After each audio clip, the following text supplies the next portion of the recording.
When he sold his soul to become speaker, I feel like he sold us out too. I feel like we've been ignored.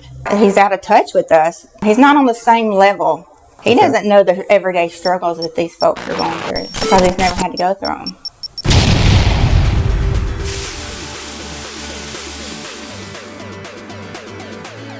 Ms. Davis, I appreciate you sitting down and talking to us. And really, it's kind of been interesting to watch the race unfold. Seems like you're getting a little bit of a tailwind there, pushing it behind you, and a lot of people getting involved and a lot of things being said.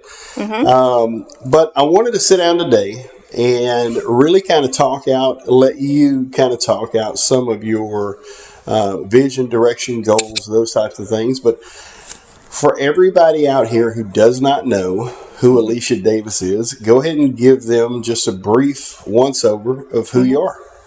Well, I have lived here all my life in Magnolia Springs. My husband, Hubert Jr., and I have been married for about 30 years. Our boys, Bo and Brennan, are grown now.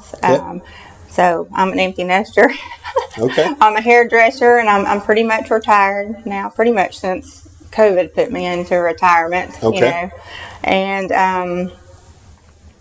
I was also a mail carrier here for about 10 years. I worked for a lawyer before that, and he's the one who got me turned on to constitutional law and digging deep and finding those answers that you want to find the old school way. Right. Before we had Google and computers and all that. Right. That tells you how old I am. Go to the books. That's right. But that kind of sparked my interest a long time ago. And anyway, life happens and you kind of went a different direction, but I've always been interested in that.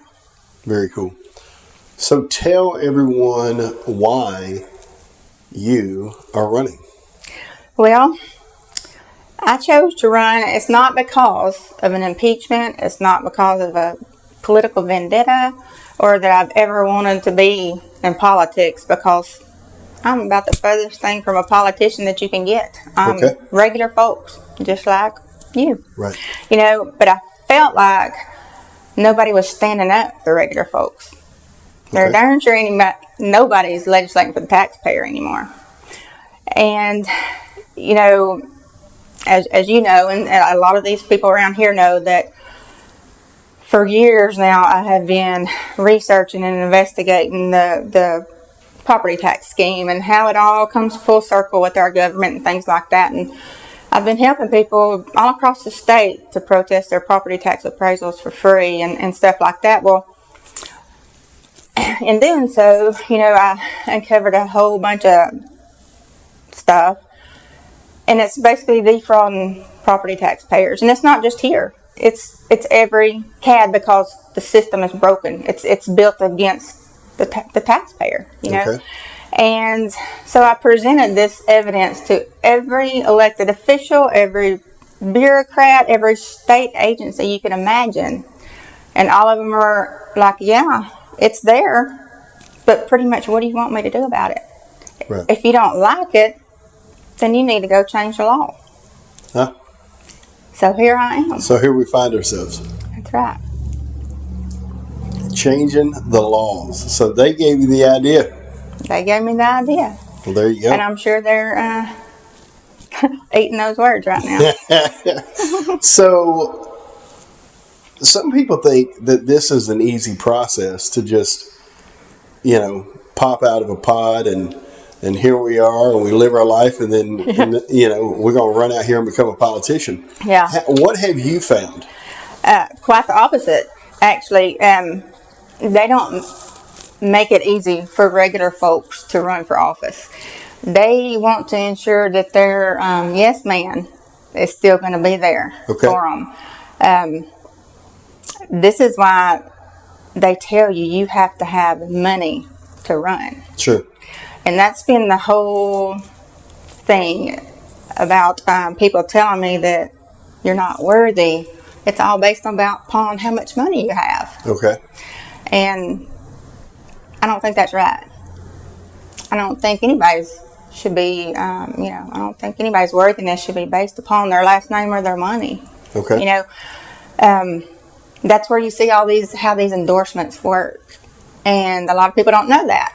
And so this whole time that I've been running, I've been trying to be just as open about all of this and how it works for the people that don't know. Right. Because believe me, I had to find out myself. And once I found out how these endorsements work, that's when I said, I will not chase them. I don't want them.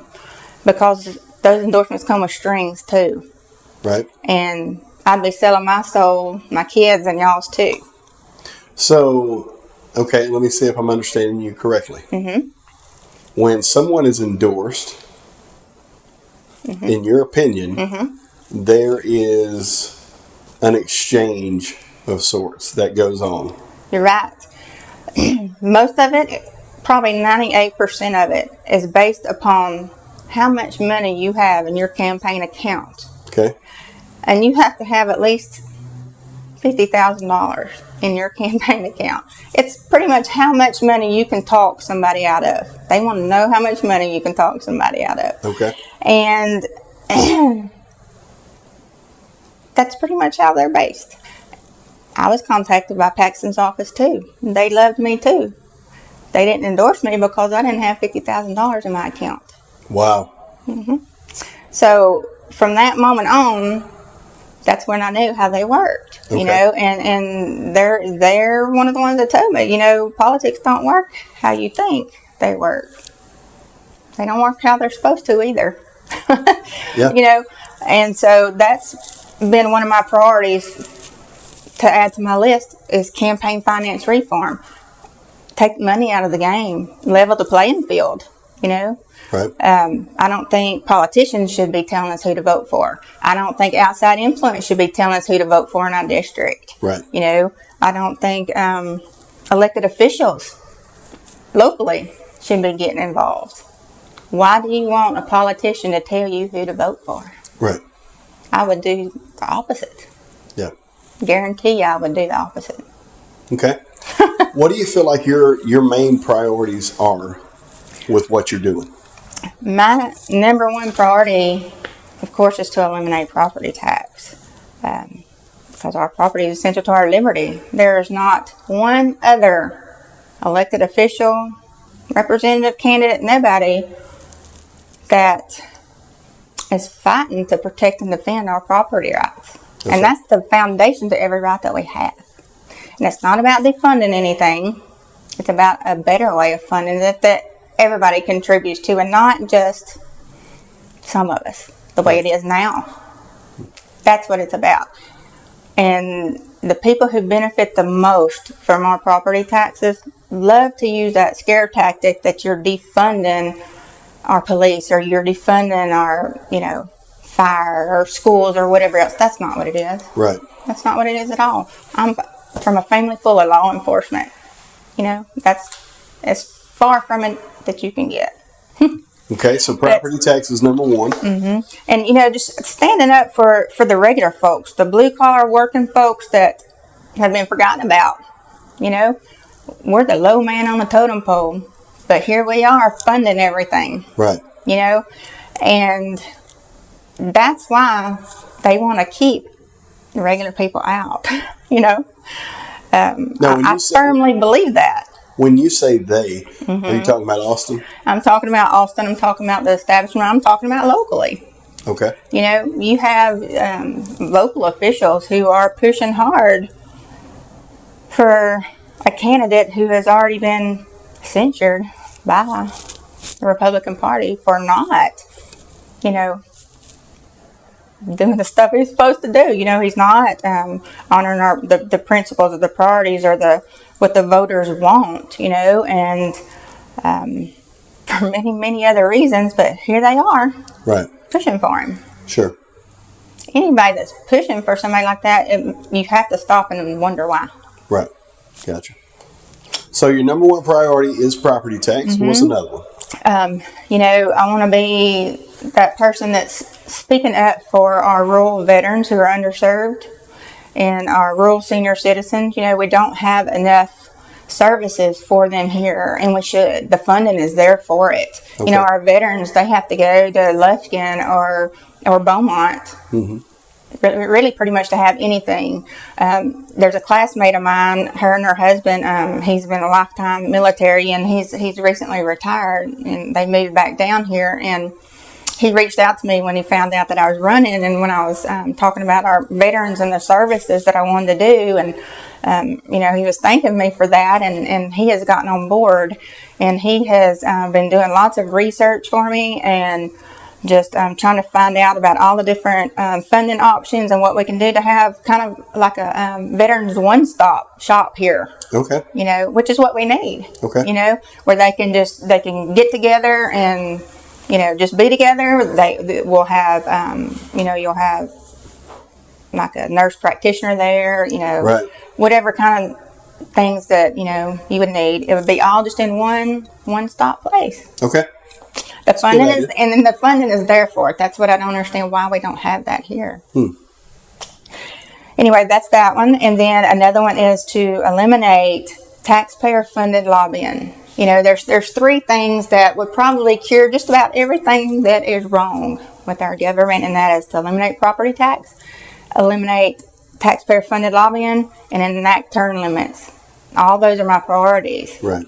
Because, these career politicians, they're not serving our purpose very well. They're not doing much for us. And the taxpayer-funded lobbying, that's guaranteed that our priorities are not going to get passed. We have the best government that money can buy right now. And that's how it works. Wow. That's how it works. I don't think you're wrong. Yeah, and the longer that I've been doing this, for the last 9 months since I've been campaigning, that has never been more evident than it is today. That is crazy. So, what do you feel like? Obviously, when you're running, and you're not the incumbent, you're running against the incumbent, right? That's right. What do you feel like, or what would you say your top 3 issues are with the current representative, well, and Speaker of the House? And it's not personal, and that's what I've tried to make it clear to everybody. I don't have a personal issue with Speaker Phelan. Now, he's made things personal on his own, but it's not personal to me. I believe in term limits for number one. He's been there for over a decade. He has had more than one opportunity to get this stuff done, like securing our border, eliminating property taxes, eliminating corporate welfare, and he's not done it. He has gotten, I feel like he's out of touch with the majority of the people. I feel like he has, over the last few years, I think he has when he sold his soul to become speaker, I feel like he sold us out too, is what I feel like. I feel like we've been ignored. Like I said, he's out of touch with us. He does not, he's not on the same level as most of us are. He doesn't know the everyday struggles that these folks are going through because he's never had to go through them. Okay. That's what I've gotten for the last 3 years now. I don't want to talk to a child about my property tax. I want to speak to my representative. Right. But, it's interesting because, I've said this before, like him or hate him, James White kind of spoiled us in this area. You're absolutely right. And, so now what's interesting is with Austin breaking up the district, Mr. Phelan is actually in a position where he's having to kind of run for the first time here in Jasper County. He's never had an opponent. He's never had anybody challenge him, and it's pissed him off. Right. Well, so when you make the statement that the Speaker of the House and our District 21 representative, Dade Phelan, has sold his soul, he sold us down the river too. What do you mean by that? Well, that goes back to that, what I said before about we have the best government money can buy. You look at who's funding them. You look at when you look at that, you look at who he's beholden to, and it ain't us. Okay. It ain't us. Okay. Wow. And, all that's public information. All they have to do Sure. is look. And it's just like now, the people that are campaigning for him and funding his campaign, you have everything from Democrats to these, all these big PACs, and that's not helping us anything. That's not going to help us. Right. We're still that low man on the totem pole. Right. Right. And that's not how it should be. So specific to does that kind of round out your list on Mr. Phelan? Well, no, I feel like too, when we vote Republican for a reason, or we vote Democrat for a reason, or whatever. As a Republican who voted Republican, I expect Republicans to lead. Okay. I don't expect them to put Democrats in key positions. Okay. Because that's another one of the prime reasons why we have more liberal policies passed than we have conservative policies passed. Okay. And that's part of why our border's not closed. That's part of why our criminals are getting away with murder. Right. It's just like a snowball. Okay. And, he can try to say that they've done this for years, this, that, and the other. That's bull. Right. It is. And that's one of the reasons why he's been censured, Gotcha. And I don't think a lot of people know what censure means. No, really, it needs more teeth to that, because it's basically just a slap on the wrist, just like he doesn't care about it. It makes no difference to him. Right. It makes a difference to the people that voted for him. It makes a difference to the people who vote Republican for a reason. Right. But it makes no difference to him, because it basically is the Republican Party is not going to support him financially like he needs it. They ain't supporting me anyway, but there's nobody. I don't think they're supporting any candidate around here. I know Jasper County doesn't. They don't raise the money for that, for one. But that doesn't mean they're not supporting me. It just means financially. Gotcha. They're not going to promote him, basically. But here we are, right here, 2 days away from early voting. That's right. So it doesn't really make a whole lot of difference at this point. Right. For him, Okay. he just kind of laughs at that. But those are the main issues for me as the Democrat chairs. That he's lost touch with us. He's sold us out, basically. Gotcha. He doesn't act like he cares one bit about us. He has spent his time protecting fellow government than he has his constituents, looking out for them, looking out for his corporate interests. He has touted more funding for our local government and grants and this and that in exchange for their support. Oh, okay. That's not the way it works. I got you. So, in a nutshell, if this is people's first experience with seeing Alicia Davis, what do you want them to know? That I'm just like y'all. I'm just like y'all.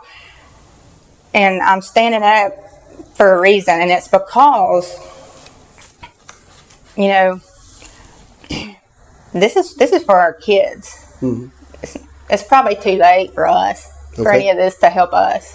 But it's for our kids, and that's pretty much what every parent does, I feel like. And, we don't have a government that is by the people and for the people anymore.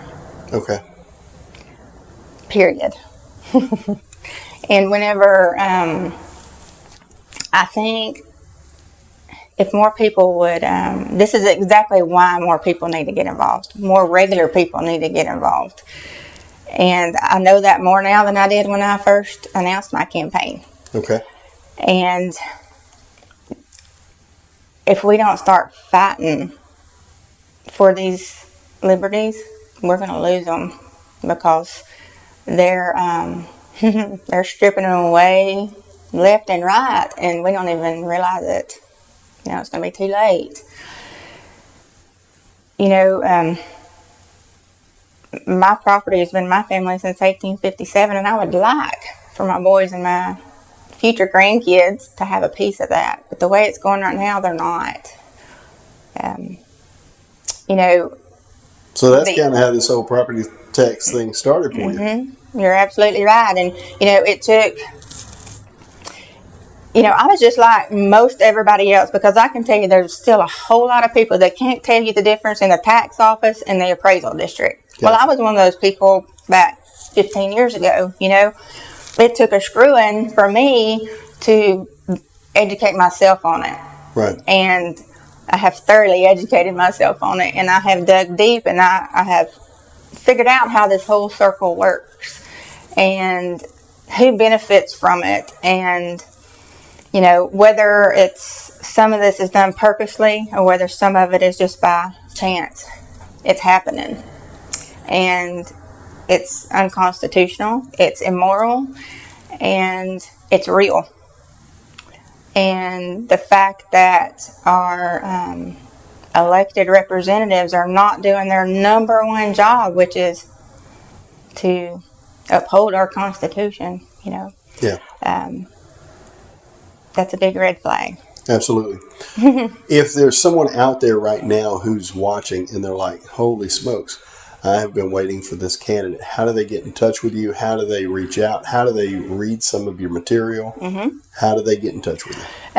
Well, I have a Facebook page. It's Alicia for Texas. And then, no, that's my website. It's my website is aliciafortexas.com. My Facebook is Alicia for House District 21.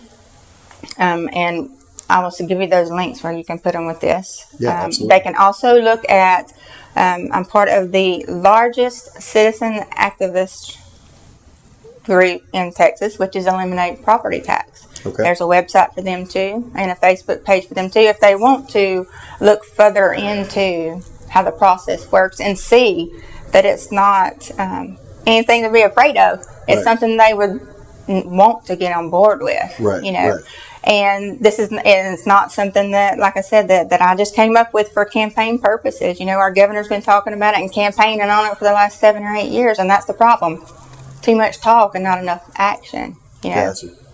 And a lot of other candidates are jumping on board and campaigning with it, and some of them, you know, there's a big difference in wanting to eliminate property tax and wanting to reduce property taxes. Two totally different things, you know.